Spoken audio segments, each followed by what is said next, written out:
I'm a postdoc over here. I will introduce what our center is doing, and later we will show you around our laboratory. Okay, so let's begin. Okay, so you can look at those. There's a logo over there. It's our Brain Research Center's logo, also like this. This is actually a shape of a Drosophila brain. So Drosophila is a brain.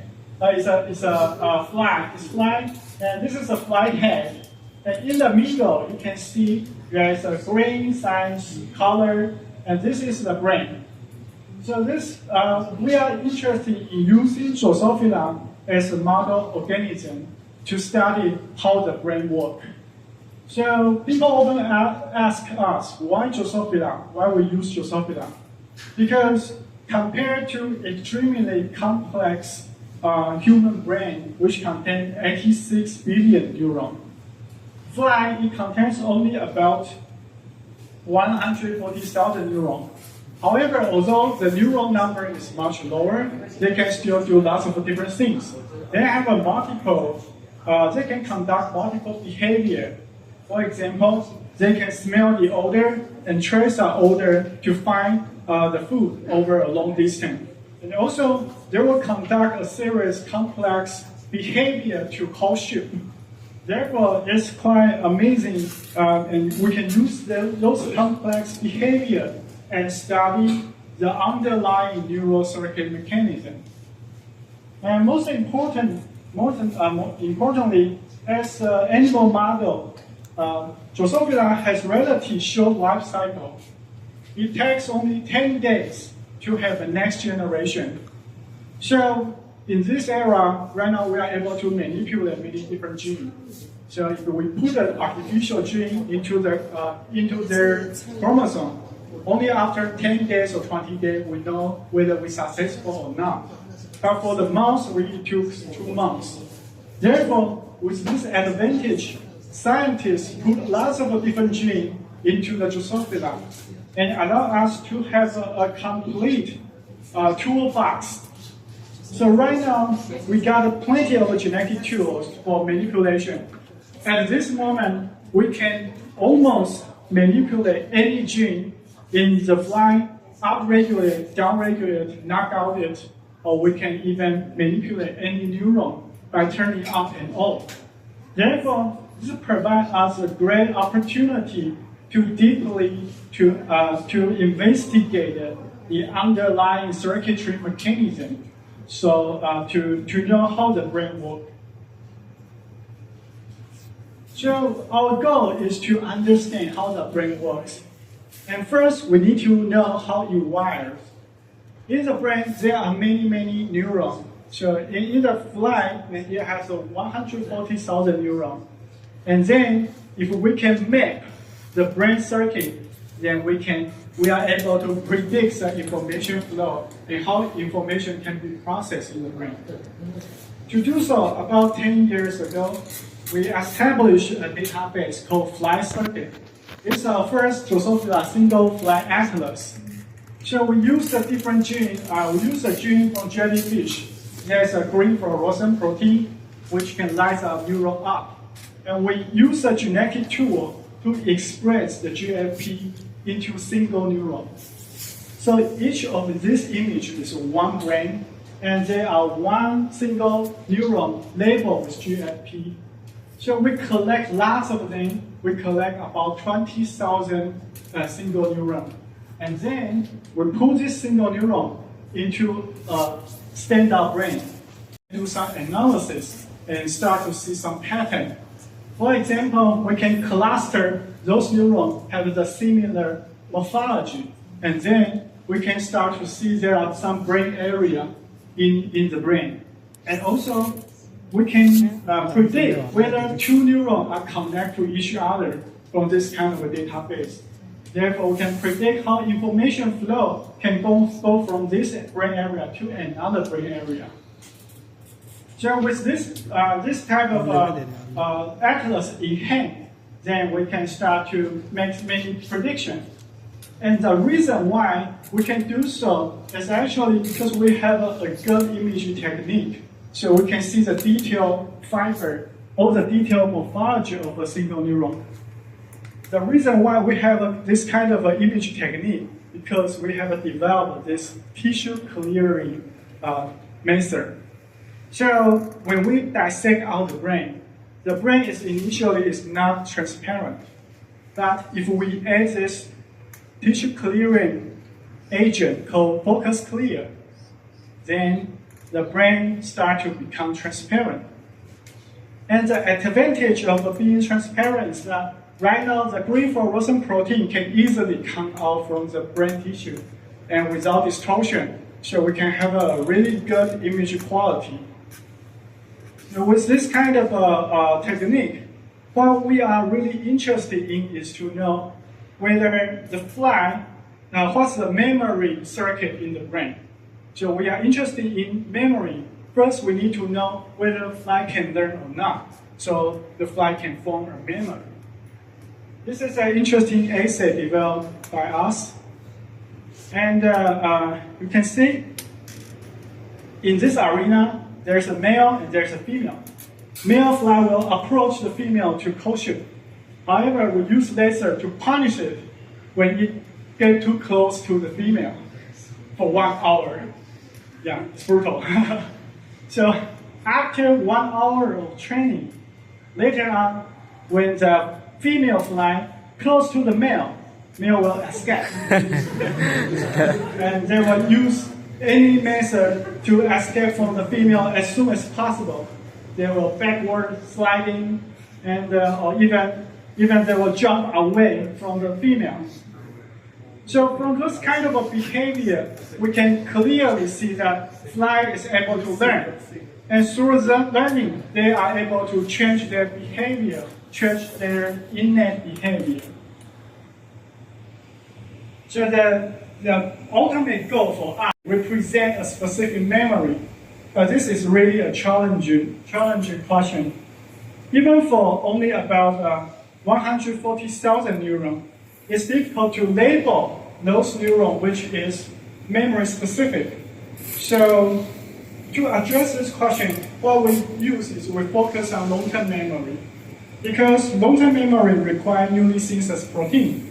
Therefore, if we can identify those neurons have lots of protein synthesis after learning, and then if we know that those protein is necessary for long-term memory, we can find those key neurons. And those key neurons, through the atlas, through the map, we can predict their connection. And gradually, we can depict a circuit represent specific memory. So what exactly we approach this? First, we use a genetic tool called ricin. Ricin is a toxin from this kind of plant. And this toxin will block the protein synthesis. However, we do some manipulation. Right now, this toxin is temperature sensitive. So only when the temperature is above 30 degrees, this toxin starts to work. Therefore, we express this toxin in different types of neuron and compound screen. So after the training, we put the fly in the 30 degree to make the ricin toxin work and block the protein synthesis and see whether long-term memory will be blocked or not. Use this kind of method, we have screened out many candidate neurons required for long-term memory. And then we encounter another challenge because we want to see those protein synthesis after long-term memory, during long-term memory formation. So we need to have a method to specifically label newly synthesized protein. But it's really difficult. We know that we can use antibody to label specific protein. However, if we use this kind of method to label those proteins, is through all his life. As long as those proteins exist, will be labeled. So we cannot have a time tag on it. Therefore, we come out a method from this. So this is a Doraemon, it's a comic. And he's a robot, and we know that he's blue, but actually when he is mass produced, At the beginning, he was yellow, and he has 2 ears. So what happened? Because his ear is bitten by the mouse, and he is so sad, and the paint peel off from his surface, and he become blue. So that means, so we found some inspiration from the comic, because the change of color from yellow to blue can indicate specific event, which is mouse biting his ears before and after. So we use the same method, and we found there is a protein can serve this purpose. So the protein is called kaide. So kaide is a protein, fluorescent protein from coral. And in the beginning, when it is synthesized, it is green. However, if we deliver a UV light, and this fluorescent protein will become red. So we use UV light to transfer the kaide into red right before training. So all the existing protein become red. And then we subject this fly to training. After training, if there is newly synthesized protein, it will become green. Then we now have a way to separate those proteins before and after training. So with these two types of technique, we start to map, and we found that in the Drosophila brain, there are 3 types of neurons with distinct protein synthesis function. One type of neuron, they use protein synthesis to encode the long-term memory. So if you block the protein, then long-term memory will disappear. And we also find those neurons which can facilitate long-term memory formation. Therefore, if we artificially enhance the activity of this neuron, fly is able to form long-term memory much easier. And recently, we also surprisingly find another type of neuron which suppress the formation of long-term memory. So if we remove the suppression, only a fewer training cycle is allowed for the fly to form long-term memory. Right now, we are at a stage we found those key neurons, and right now we want to synthesize and see the underlying mechanism of how this neuron work together to form the memory. And the second goal, the ultimate goal, is that we want to try to visualize memory. And memory is believed to be stored between synapses. And so it's quite challenging because synapse is really small. It's only nanometer scale. And the traditional landmark microscopy is limitations around 200 to 300 nanometer. So it's difficult to see the synapse.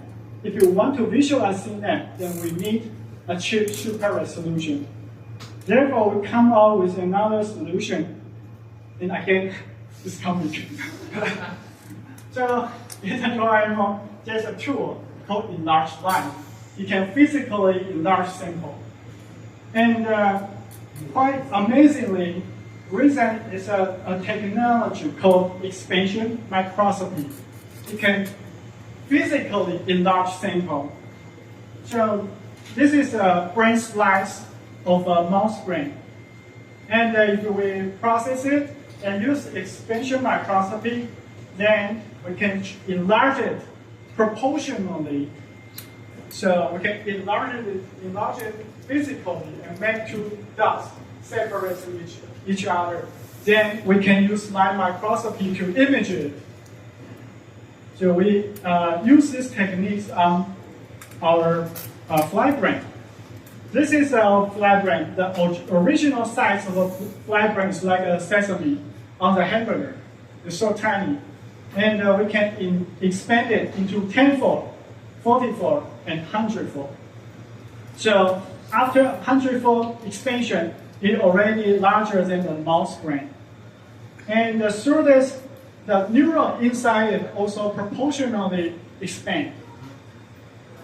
Therefore, we can start to image those neurons And previously, all these fibers entangle to each other, and there is no resolution to separate them clearly.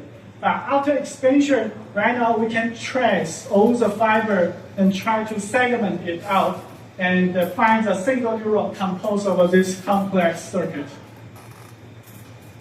And also, we use this type of technology to visualize synapse structure. Previously, synapse can only be visualized using the electron microscopy. So these two images from electron microscopy. And right now, after expansion, we can use light microscopy and find a similar structure of a axon bouton. But different from the electron microscopy, because right now light microscopy provide much fast image speed. Therefore, we can collect more data with with shorter time. Therefore, we can start to manipulate the fly and see and collect the data. For example, this is a normal axon terminal. And if we block the neuronal output, its surface will become smooth. And if we artificially activate those neurons, the surface will become uneven. So right now, we have this kind of tool for us to really deeper look into the structure change underlying the memory formation. So today, I think just a brief introduce to what we are doing, and later on we'll show you around and look at our laboratory. Yeah, thank you.